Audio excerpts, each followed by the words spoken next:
British അധിനിവേശത്തിനെതിരെ ആത്മാർപ്പണം ചെയ്ത Indian വനിതകൾ ധാരാളം. ഝാൻസിയിലെ റാണി ലക്ഷ്മിഭായി എന്ന വീരാംഗനയെ എല്ലാവർക്കും അറിയാം. പക്ഷേ അതേ വീറും വാശിയുമോടെ ബ്രിട്ടീഷുകാർക്കെതിരെ പോരാടിയ തമിഴ്നാട്ടുകാരായ 2 വീരമംഗകളുണ്ട്. റാണി വേലു നാച്ചിയാരും അവരുടെ സൈന്യാധിപ കുയിലിയും. 18-ാം നൂറ്റാണ്ടിൽ തമിഴകത്ത് ഇംഗ്ലീഷുകാർക്കും അവരുടെ തദ്ദേശീയ കൂട്ടാളികൾക്കുമെതിരെ പോരാടിയ പാളയക്കാർ പ്രതിരോധ ചരിത്രത്തിലെ ധീരാംഗനകളാണ്. മധുരയ്ക്കടുത്ത് ശിവഗംഗയിലെ രാജ്ഞിയായിരുന്ന വേലു നാച്ചിയാർ ബ്രിട്ടീഷുകാർക്കെതിരെ പോരാടിയ ആദ്യത്തെ ഇന്ത്യൻ റാണിയാണ്. രാമനാഥപുരത്തെ രാജകുമാരിയായിരുന്ന വേലു കൗമാരത്തിൽ തന്നെ ആയോധന മുറകളിലും ആയുധ പ്രയോഗങ്ങളിലും കുതിരസവാരിയിലുമൊക്കെ പേരെടുത്തിരുന്നു. മാത്രമല്ല ഉറുദു, ഇംഗ്ലീഷ്, ഫ്രഞ്ച് എന്നീ ഭാഷകളിലും നൈപുണ്യായിരുന്നു. ഇന്ത്യയുടെ ജോൻ ഓഫ് ആർക്ക് എന്നാണ് റാണിയെ ചരിത്രകാരന്മാർ വിശേഷിപ്പിക്കുന്നത്. രാമനാഥപുരത്തെ രാജകുമാരിയായിരുന്നു വേലു നാച്ചിയാർ. രാജ ചെല്ലമുത്തു സേതുപതിയും റാണി സാഖന്തയുമായിരുന്നു മാതാപിതാക്കൾ. രാജകുടുംബത്തിലെ ഏക മകളായിരുന്നു വേലു നാച്ചിയാർ.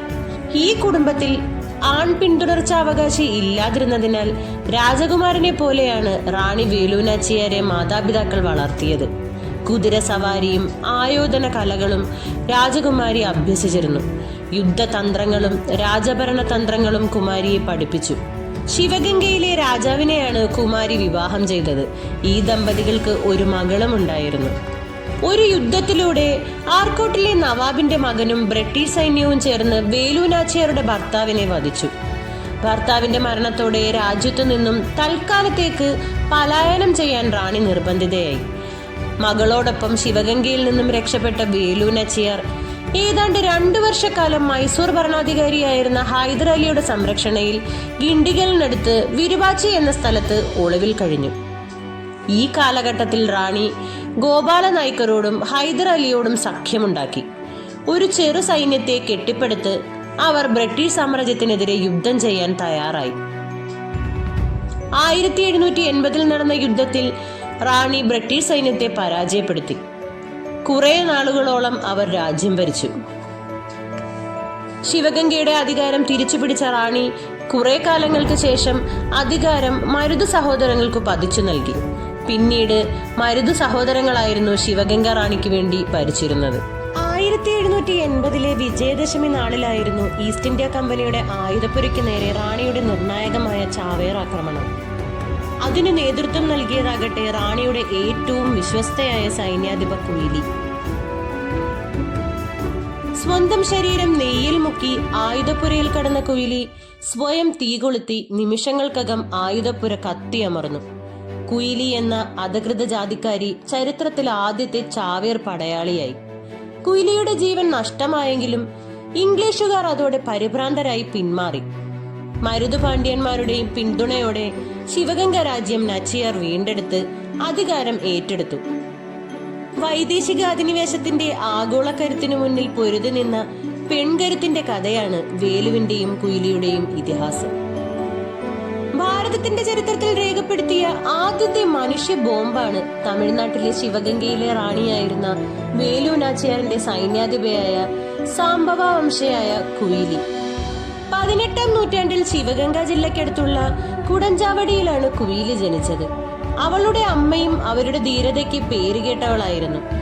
തന്റെ വയലുകൾ നശിപ്പിക്കപ്പെടുന്നതിൽ നിന്നും രക്ഷിക്കാൻ കാട്ടുപോത്തുമായി യുദ്ധം ചെയ്യുന്നതിനിടെ മരിച്ചുവെന്നാണ് അവരെക്കുറിച്ചുള്ള കഥ. 18-ാം നൂറ്റാണ്ടിൽ ബ്രിട്ടീഷ് ഈസ്റ്റ് ഇന്ത്യ കമ്പനിക്കെതിരായി പോരാടിയ ശിവഗംഗയിലെ റാണി വേലു നാച്ചിയാർ ഒരു മഹാസൈന്യത്തെ തന്നെ സ്വന്തമായി പരിശീലനം നൽകി. അതിസാഹസികരായ കുറച്ച് യുവതികളെ വളർത്തിയെടുത്തിരുന്നു. അവർക്കായി പ്രത്യേക വിഭാഗവും രൂപീകരിച്ചു. സുന്ദരിയും ബുദ്ധിമതിയുമായിരുന്ന കുയിലിയെ തന്റെ സൈന്യാധിപയായും വേലു നാച്ചിയാർ വാഴിച്ചു. 1780 വേലു നാച്ചിയാരും ഹൈദർ അലിയും ചേർന്ന് ബ്രിട്ടീഷുകാർക്കെതിരെ ഒരു ആക്രമണം നടത്താൻ പദ്ധതിയിട്ടു.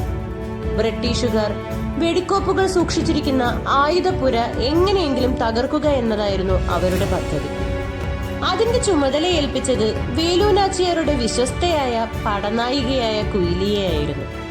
ബ്രിട്ടീഷുകാർ തങ്ങളുടെ ആയുധങ്ങളും വെടിക്കോപ്പുകളും സൂക്ഷിച്ചിരിക്കുന്നത് ഒരു ക്ഷേത്രത്തിലാണെന്ന് മനസ്സിലാക്കിയ കുയിലിയും കൂട്ടരും അത് നശിപ്പിക്കുന്നതിനുള്ള വഴികൾ ആലോചിച്ചു. സ്ത്രീകൾക്ക് മാത്രം പ്രവേശനമുണ്ടായിരുന്ന ക്ഷേത്രത്തിൽ വിജയദശമി ദിവസം പൂജകൾ നടത്താൻ എന്ന വ്യാജേന ഉള്ളിൽ കയറിയ കുയിലി തന്റെ ശരീരത്തിൽ മുഴുവനും നെയ്യ് പുരട്ടിക്കൊണ്ട് സ്വയം തീ കൊളുത്തി ആയുധങ്ങൾ സൂക്ഷിച്ചിരുന്ന അറയിലേക്ക് ഓടിക്കയറി. ഉടൻ തന്നെ അവിടെ അത്യുഗ്രമായ സ്ഫോടനം നടക്കുകയും അവിടെ സൂക്ഷിച്ചിരുന്ന ആയുധങ്ങളെല്ലാം കത്തിച്ചാമ്പലായി മാറുകയും ചെയ്തു. ആ ഉഗ്രസ്ഫോടനത്തിൽ കുയിലി എന്ന ധീരവനിത വീരമൃത്യു വരിക്കുകയും ചെയ്തു. എന്നാൽ ഈ വിവരം വേലുനാച്ചിയാരെ വളരെയധികം ദുഃഖത്തിലാഴ്ത്തി. കുയിലിയുടെ ജീവത്യാഗത്തിന് ശേഷം നടന്ന യുദ്ധത്തിൽ ബ്രിട്ടീഷുകാർക്കെതിരെ വൻ വിജയം കൈവരിക്കാൻ വേലുനാച്ചിയാർക്ക് കഴിഞ്ഞു. കുയിലിയോടുള്ള ആദര സൂചകമായി തമിഴ്നാട്ടിലെ ശിവഗംഗ ജില്ലയിൽ ഒരു സ്മാരകവും നിർമ്മിച്ചിട്ടുണ്ട്. അന്നു മുതൽ പ്രദേശത്തെ ജനങ്ങൾ തങ്ങളുടെ ഭൂമിയും മാനവും സംരക്ഷിക്കുന്നതിനായി കുയിലിയെ ഒരു ദേവതയായി ആരാധിക്കാൻ തുടങ്ങി. ശിവഗംഗ മധുര പാതയിൽ മുതുപ്പട്ടി എന്ന ഗ്രാമത്തിൽ ഒരു ക്ഷേത്രം പണിതിട്ടുണ്ട്. അവിടെയുള്ള ദേവതയെ ദീപന്തേ അമ്മൻ എന്ന പേരിൽ ആരാധിക്കുന്നു. കുയിലിക്ക് വേണ്ടിയാണ് ക്ഷേത്രം പണിതതെന്നാണ് ചരിത്രകാരന്മാർ പറയുന്നത്. ഇപ്പോൾ ക്ഷേത്രം പൂർണ്ണമായും തകർന്ന് തറ നിരപ്പിലാണ്. ഉള്ളിൽ കുയിലിയുടെ ഓർമ്മയ്ക്കായി നട്ടുപിടിപ്പിച്ച ഒരു നടുക്കല്ലും ഒരു ഗദയുടെ അഗ്രവും മാത്രം അവശേഷിക്കുന്നു. കുയിലിയെക്കുറിച്ച് വാമൊഴിയായി നിരവധി ചരിത്രങ്ങളുണ്ട്. എല്ലാ കഥകളിലും കുയിലിയെ അഗ്നിദേവതയായി പരാമർശിച്ചിട്ടുണ്ട്. തമിഴ്നാട്ടിലെ ഉൾപ്രദേശങ്ങളിലെ നാടൻ പാട്ടുകളിലും കുയിലിയെക്കുറിച്ച് പരാമർശിക്കുന്നുണ്ട്.